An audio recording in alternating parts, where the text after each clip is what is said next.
Hello and welcome. I'm Saeed from StoryPlanet.net. Dive right into the essence of the most captivating books without reading them cover to cover. Whether you're on the go, at the gym, or just relaxing at home, we offer you a unique and enriching listening experience. Today, we are exploring the book, Communicate in a Crisis, a creation by Kate Hartley. In Communicate in a Crisis, 2019, Kate Hartley delves into the art of sensitive and effective brand communication during times of crisis. She delves into the close relationship between consumers and brands, as well as the potential risks posed by social media to businesses. With astute insights, Hartley provides valuable guidance on executing a successful crisis communication plan.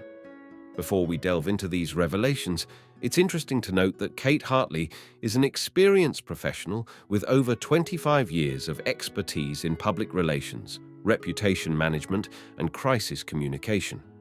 She is also a co-founder of Polpeo, a company that provides training to brands on handling crises that occur in the online sphere. This summary of Communicate in a Crisis has been published with permission from Kogan Page in partnership with Kate Hartley in 2019. With 8 key ideas to unveil, brace yourself for a deep dive into this captivating book. On StoryPlanet.net. To start, the text encourages businesses to create a crisis communication plan to effectively handle any difficult situation that may arise. Crises in the business world can negatively impact a brand and lead to severe financial losses and reputational damage if not handled correctly. Today, consumers have deep connections with brands and expect high ethical standards and transparency. Understanding consumer behavior and motivations is crucial for effective communication during a crisis. This book explores how consumers interact with brands, how brands can manage communication in a crisis, and the importance of empathy, good leadership, and social media in crisis management. Key idea number 1. The key point of the text is that consumers develop strong connections with brands that are genuine and open with their customers. The text discusses the importance of authenticity and transparency in building strong relationships between consumers and brands. It uses the example of a disgruntled Volkswagen customer who felt betrayed when the company lied about its environmental practices. Brands that resonate with consumers on an emotional level, known as passion brands, are difficult to switch from because they become part of their social identity. However, when brands break trust, such as with the Facebook and Cambridge Analytica scandal, consumers can be quick to react and sever their ties. The text emphasizes that brands will inevitably face crises and need to know how to respond effectively. Key idea number 2, brands have the ability to incite consumer anger in various ways. In 2015, Hartley published a sequel to Kill a Mockingbird called Go Set a Watchman, where the main character, Atticus Finch, was portrayed as a racist instead of a civil rights advocate. Fans were upset and felt betrayed, publicly condemning Lee.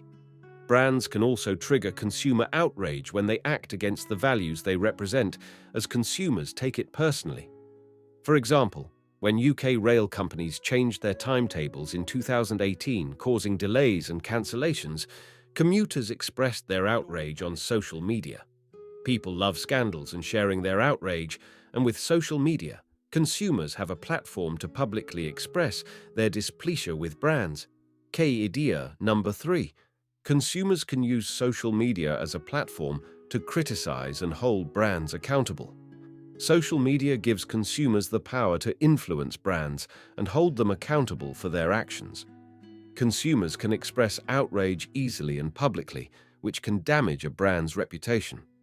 Organizations face increased scrutiny and are judged for every move they make. Brands need to be prepared to deal with consumer backlash and should have a communications plan in place for when a crisis occurs.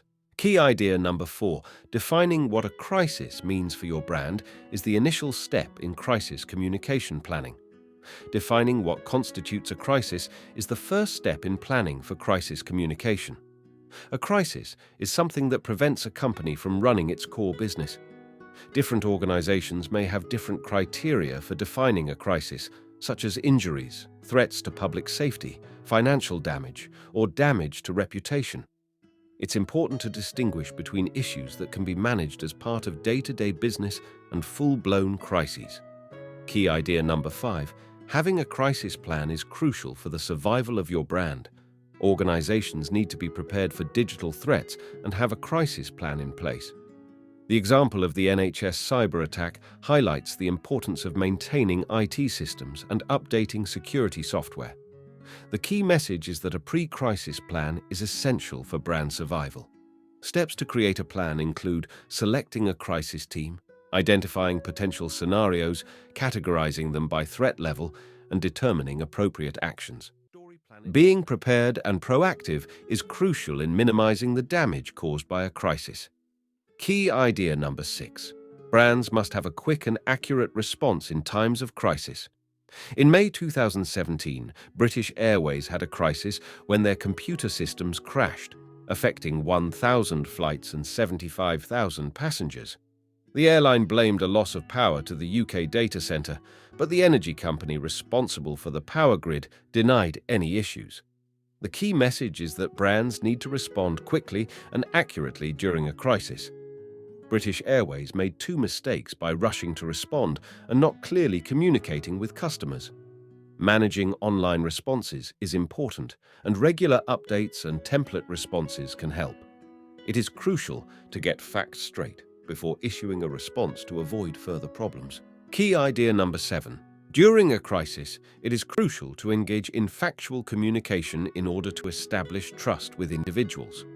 The author attended a conference where journalist Kate Adie spoke about the importance of factual communication during a crisis. Adie emphasized the need for journalists and brands to deliver clear and accurate messages to build trust. Adie provided 4 principles of journalism that are relevant for brands in crisis communication. Get to the story, find the facts, verify our facts, and report the facts. It is important for brands to communicate directly with the source of the issue, strip away rumors, verify information before sharing it, and use clear, unambiguous language to avoid misunderstandings. Key idea number 8. Leaders must possess the qualities of clarity, empathy, and decisiveness when dealing with a crisis. When facing a crisis, leaders should navigate with clarity, empathy, and decisiveness. They should send a clear strategic intent and outline what they want to achieve. This involves picturing the desired outcome, writing it down in a clear sentence, and focusing efforts on that goal. Leaders should also show empathy by addressing their audience as human beings and speaking with a sensitive tone. Knowing when to apologize and taking responsibility for any mistakes is important. It is crucial for leaders to set the tone and respond to a crisis in a smart, strategic, and human way. In conclusion, being prepared for a crisis is important for businesses. Differentiating between an issue and a catastrophe, having a crisis team, and laying out a strategic intent are crucial. Honesty is key in maintaining trust with consumers. During a crisis, take a moment to pause, reflect, and create a strategy for moving forward. Thank you for listening to this summary. If you enjoyed this exploration, we invite you to discover other fascinating books on storyplanet.net. Don't wait any longer. A multitude of books, stories, and knowledge await you there. See you soon on storyplanet.net.